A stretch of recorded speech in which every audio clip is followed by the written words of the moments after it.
Hello guys, this is me Venkat and welcome you all yet to the another video of Fisher's Academy. And today we are going to talk about descriptive methods for categorical data part 1. And I'm asking sorry that for not uploading video for a while. And now we are here to give you a good information on descriptive methods for categorical data, and this is the part 1 of the video. And let's get into the topic.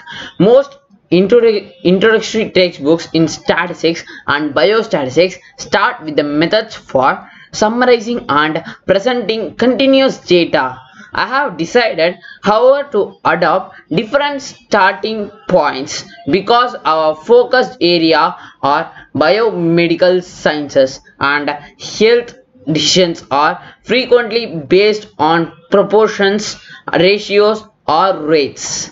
In this first chapter, we will see how these concepts appeal to some common sense and learn their meaning and uses. And now we are here in the proportions. Many outcomes can be classified as belonging to one of two possible categories: presence, absence, non-white and white, male and female, improved and non-improved. Of course, one of these two categories is usually identified as primary interest. For example, presence in the presence, absence classification, non-white in white, or non-white classification. We can, in general, relabel the two outcome categories as positive and negative. And an outcome is positive if primary category is observed, and is negative if the category is observed.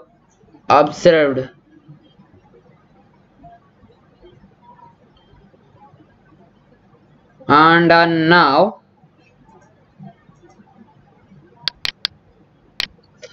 it is obvious that in the summary to characterize observation made on a group of people, the number of X positive outcomes is not sufficient.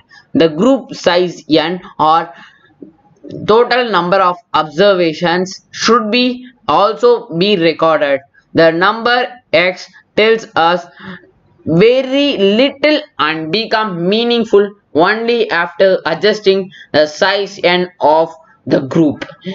In other words, the two figures X and n are often combined into statistic called a proportion, P equal to X by n. And proportions. The term statistic means a summarized quantity from observed data. Clearly, P equal to 0 equal to less than P less than 1. This proportion P is sometimes expressed as a percentage and is calculated as follows: percentage equal to X by n into 100. And now, example, a study published by Urban Coalition of Minneapolis and the University of Minnesota Adolescent Health Program surveyed 12,915 students in grades of 7th to 12th in Minneapolis and St. Paul Public School. The report stated that minority students, about 1/3 of the group, were much less likely to have had a recent routine physical checkup. Among Asian students, 25% said that they had not seen a doctor or a dentist in last 2 years, followed by 17.7% of Native Americans and 16.1% of blacks and 10% of Hispanics. Among whites, it was 6.5%. Proportion is a number used to describe a group of people according to the dichotomous or binary characteristic under investigation. It is noted that the characteristic with multiple categories can have a proportion calculated with per category or can be dichotomized by pooling some categories to form a new one, and the concepts of proportion applies. The following are a few illustrations of the use of proportions in health sciences.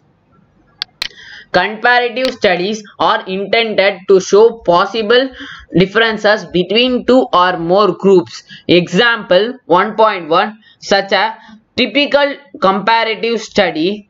The survey cited in example also provided the following figures concerning boys in the group who used tobacco at least weekly. Among Asians, it was 9.7% followed by blacks of 11.6% and Hispanics 20.6% and 25.4% of whites, and Native Americans were about 38.3%. In addition to the surveys that are cross-sectional, as seen in the example 1.1, data for comparative studies may come from different sources, the fundamental designs being retrospective or and prospective. Retrospective studies gather past data from selected cases and controls to determine differences, if any, in exposure to a suspected risk factor. These are commonly referred to as case control studies. Each such study is focused on a particular disease. In a typical case control study, cases of a specific disease are ascertained as they arise from population-based registers or list of hospital admissions, and controls are sampled either as disease-free persons from the population at risk or as hospitalized patients having a diagnosis other than the understudy. The advantages of a retrospective study are that it is economical and provides answers to research questions relatively quickly because the cases are already available. Major limitations are due to the inaccuracy of the exposure histories and uncertainty about the appropriateness of the control sample. These problems sometimes hinder retrospective studies and make them less preferred than prospective studies. The following is an example of a retrospective study in the field of occupational health. Example, a case control study was undertaken to identify reasons for exceptionally high rate of lung cancer among the male residents of coastal Georgia, and the cases were identified from these sources.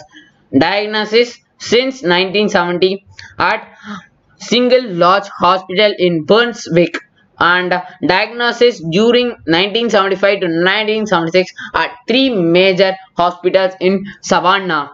Death certificates from the period of 1970 to 1974 in the area. Controls were selected from admissions to 4 hospitals and form death certificates in the same period for diagnosis. Other than lung cancer, bladder cancer and chronic lung cancer, data are tabulated separately from smokers and non-smokers. And the following things are the ideas how we have to classify the people. Okay, please learn from over here. The exposure under investigation. Shipbuilding refers to the employment in shipyards during World War II. By using a separate tabulation with the half of the table for non-smokers and the second half for smokers, we treat smoking as potential confounder. A confounder is a factor and exposure by itself not under investigation but related to the disease. In this case, lung cancer and the exposure. Previous studies have linked smoking to lung cancer, and construction workers are most likely to be smokers. The term exposure is used to emphasize that employment in shipyards is a suspected risk factor. However, the term is also used in studies where the factor under the investigation has been beneficial effects. In an examination of the smokers in the data set in example 1.2, the number of people employed in the shipyards is 84 and 45. Tell us little because the sizes of two groups cases and the controls are different. Adjusting these absolute numbers for group sizes, 397 cases and 315 cases we have for smoking controls. Proportion with the exposure equal to 45 by 315, and that's equal 0.143 or 14.3%. For the smoking cases, proportion with exposure equal to 84 by 397, that is 21.2%. And over here, that is the survey of the whole thing. And over here we have set you more examples, and there are the before I have mentioned a formula, and these are the calculations. This one and also this one are the calculations that calculate the percentages. This is 14.7%, and non-smoking is 18%. And the research for non-smokers also reveal different exposure histories. The proportion in shipbuilding among the cases was again higher than the among controls. The analysis above also show that the case control difference in proportions with the exposure among smokers, that is 21.2 and 14.3 equal to 21.2 minus 14.3 equal to 6.9%, and is also different cases control different in proportion with the exposure among non-smokers, which is 18 minus 14.7, that is 3.3%. The differences 6.9% and 3.3% are measures of strength and relationship between the disease and the exposure, one for each of the strata, the two groups of smokers and non-smokers respectively. The calculations above shows that the possible effects of employment in shipyard as suspected risk factor are different from smoker and non-smokers. This differences, if confirmed, is called three-term interaction or effect modification, where smoking alerts the effect of employment in shipyard as risk for lungs cancer. In the case of smoking is not only a confounder, it is the effect of modifier which modifies the effect of the following examples concerning the blindness. Okay, over here these are the examples, and white is about a population of the white is 32 lakhs 930,233, and cases is 2832, and cases as per 1 lakh people is actually 8.6, and that is not 32 lakhs, and that is 3.2 crores. Sorry for the mistake. And and over here this is 39 lakhs 33,333 are the population of non-white, and over here the cases are 3227, that is 3,227, and cases per 1 lakh is 82%. Over here the white are, although they are the major population, they don't have much ideas or much area in which they work in that ship plantation, where over in the non-white there are only 3,93,000 over here there are many non-white peoples who work in that shipyard plantation, and that's why they have cases per 1 lakh is 82%, where here over here that is only 8.6%. And example 3, and over here the counts of person registered blind from Gulmoka are listed in table 1.2. From the disease registry data, direct calculation of a proportion results in very tiny fraction, that is the number of cases of the disease per person at risk. For convenience, in table 1.2 is manipulated by 1 lakh people, and hence the result expresses the number of cases per 1 lakh people. This data set also provides an example of the use of proportions as disease prevalence, which is defined as prevalence equal to number of deceased persons at the time of investigation by total number of persons examined. Disease prevalence and related concepts are discussed in more detail in section 1.2.2. For blindness from the glaucoma, calculation in example 1.3 reveal a striking difference between the races. The blindness prevalences among the non-white over 8 times that whites, and the number of as I said, these paras defined as the, although I have explained it previously without reading this, they are also saying the same, that blacks are working in the shipyard than whites, so non-white people mainly get more diseases. Other uses of proportion can be found in the evaluation of screening tests or diagnostic procedures.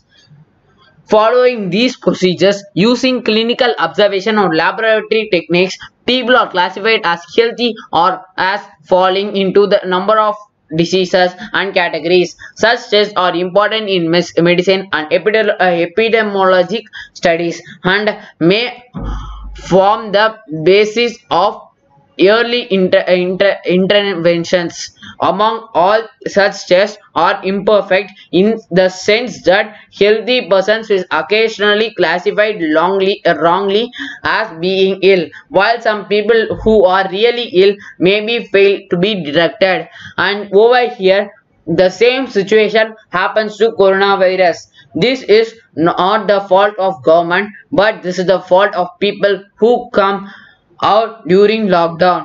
Okay, and now over here let's move to the two proportions of fundamental to evaluating diagnostic procedures or sensitivity and specificity. Sensitivity is proportion of diseased people detected as positive by the test. Sensitivity equal to number of diseased persons who test positive by the total number of diseased persons. Corresponding errors or false negatives. Specificity is the proportion of healthy people detected as negative by the test. Specificity equal to number of healthy persons who test negative by number of healthy persons. The corresponding errors are false positives. This is the last example. A cytological test was undertaken to screen a woman for cervical cancer. Consider a group of 24,103 women consisting of 379 whose cervix are abnormal to an extent sufficient of concern with respect to a possible cancer. 23724, that is 23,724, that is women whose cervix are acceptably healthy. A test was applied and results are tabulated in the table 1.3. This is table 1.3, and over here the results are over being tested, and the calculations for these are 154 by 379, that is 40.6%. Actually these are being this formula is over here is being displayed over here, and sensitivity equal to the number of diseased persons who test positive by the total number of persons, and over here the total number of persons is 379, and the persons test positive is over here is 154, that is 154. Okay, and over here this is specificity, the number of healthy persons who test negative by total number of healthy persons, and over here the specificity is that the number of these are the number of healthy persons who test negative by the total number of persons, that is 23,724, and over here the test rate is 98.5%. The sensitivity of this case is 40.6%, and specificity is 90.85%, 98.5%. Okay, and show that the test is highly specific and 98.5%, but not very sensitive, 40.6%. Among 379 women with the disease, more than half, 59.4, had false negatives. The implication of the use of this test are: if woman without cervical cancer is tested, the result would among surely be negative. But if a woman with cervical cancer is tested, the chances the disease would be undetected, because 59.5% of these cases would be result in false negatives. Please learn from this, and here we have presented you a good presentation, and I am so happy with you guys traveling through a 21 minutes journey, and I am signing off. Bye, and don't forget to subscribe to Fishers Academy, and also click the bell icon, and such that you can also see the amazing videos like this. And thank you. Nandri, Namaskar.